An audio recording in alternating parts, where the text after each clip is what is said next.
Good day guys. Ngayon samahan nyo ako sa ating biyahe. Tignan natin kung may baha pa ba sa daan ng mga biyaheng Cabanatuan via Bulacan. Ngayon nakapalis na kami ng terminal. Kakalabas lang namin ng terminal. Papasok na kami ngayon ng EDSA. Sa lumipas ng mga araw, ngayon malalaman natin kung baha pa rin yung daan na ating nadadaanan. Tigaya yung nakaraan po kasi is baha po talaga, may mga parting baha talaga.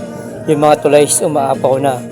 Ngayon medyo humupa na po yung ulan ngayon. Titignan natin kung gayon pa rin yung sitwasyon ngayon sa daan sa Bulacan.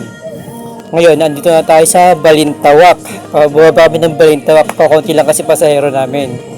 Baka sakaling may pasahero dito madadagdag. At ayun na nga, wala kaming pasahero na dagdag. Ayan, kaya nagpatuloy na kami sa aming paglalakbay. Palabas na kami ng Balintawak.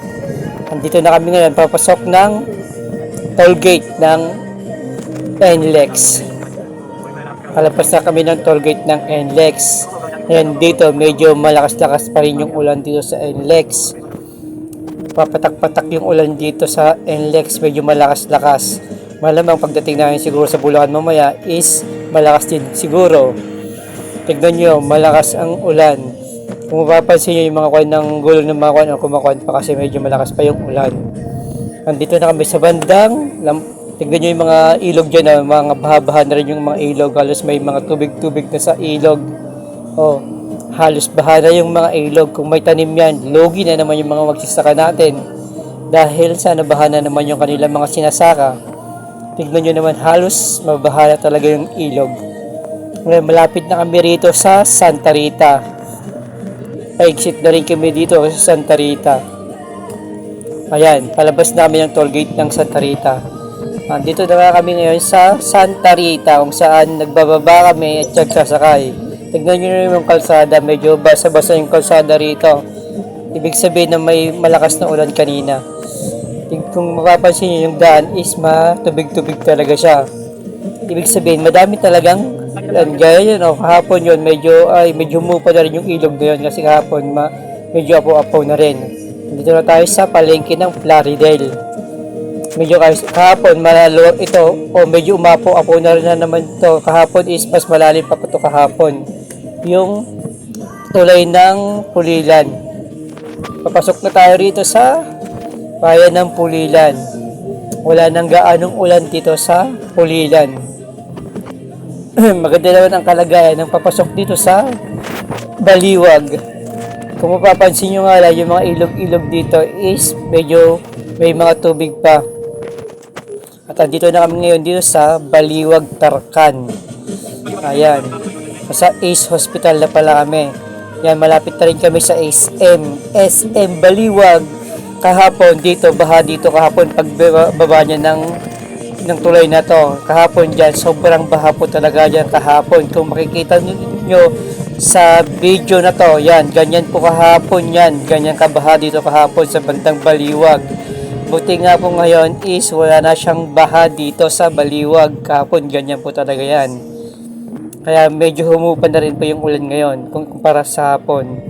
Ngayon, andito na tayo sa San Rafael. Kahapon, hindi na pinapadaanan yan kasi nga matibag na po ata yung ilalim niya. Hanggang ngayon na hindi na rin po pinapadaanan.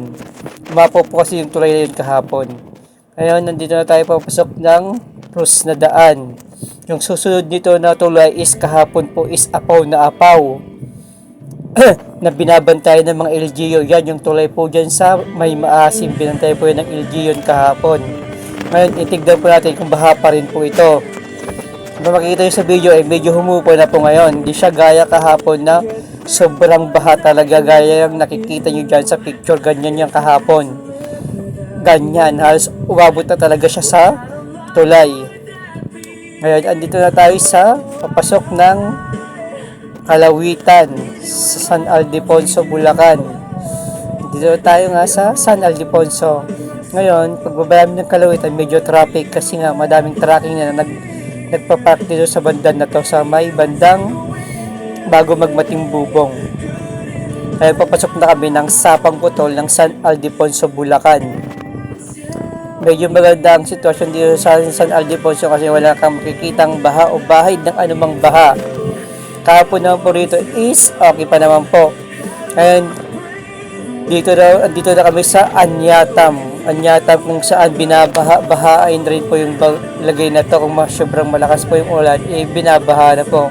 Kung mapapansin nyo sa mga bandang gilid niyan, yung mga dumadaan is baha, gaya niyan. Baha na nga talaga rito. Kahapon ang sitwasyon ata rito is bahang-baha din. Gaya ng makikita nyo dito sa picture na yan, ganyan kabaha po kagabi ng gabi yung nakaraang araw. And halos nagka-traffic din po dyan sa Garlang po na yan. Nandito na tayo, papasok na po tayo ng Salangan. Kung makikita nyo, sobrang baha na po yung mga ilog. Wala ka na makikita kundi tubig na lang sa bandang Bukirin dito. Tignan nyo, parang lawa na siya. Lawa ang nangyari. Lawa na. Hindi mo na makikita yung tambak ng mga palay ay ng mga bukid. Kundi puro tubig na lang ang nakikita natin sa may bandang bukid dito sa may Salangan sa may bandang Salangan, boundary ng San Miguel at saka San Ildefonso.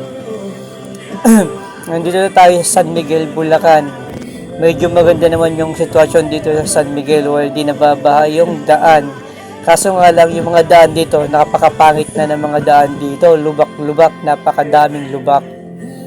Ngayon, nakating na kami sa aming bus stop. Kung mapapansin nyo, bus stop namin sa harapan is masyadong mabaha rin. Ngayon, kumain na kami dito sa bus stop. Libre rin pala yung mga pagkain namin dito sa bus stop. Libre yan. Wala rin kayong binabayaran. Yung palis na kami, biniling kalong yung mga pasahero. Then, pagkatapos kong nabilang is palis na rin kami. Ngayon, nakaalis na kami sa bus stop. Andito na kami ngayon sa Balite, San Miguel. Kung saan dito nagbabastop yung Baliwag Transit. Dito na kami ngayon sa, Salakot. Sa Salakot na nga kami. Andito na kami sa Salakot. Medyo mabasa-basa yung daan.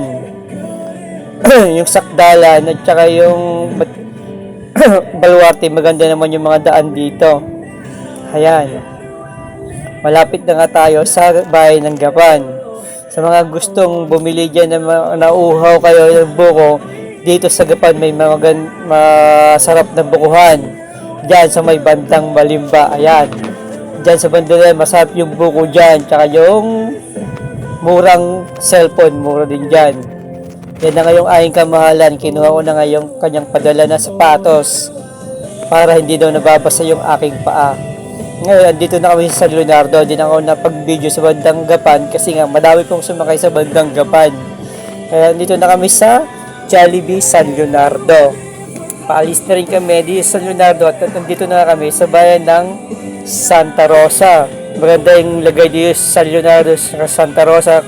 Sa Cabanatuan, paniguradong maganda rin dyan kasi mataas na bahagi yung Cabanatuan. Kaya hindi gaanong binabaha yung Cabanatuan. Nandito na nga tayo sa Sumakab ng Cabanatuan.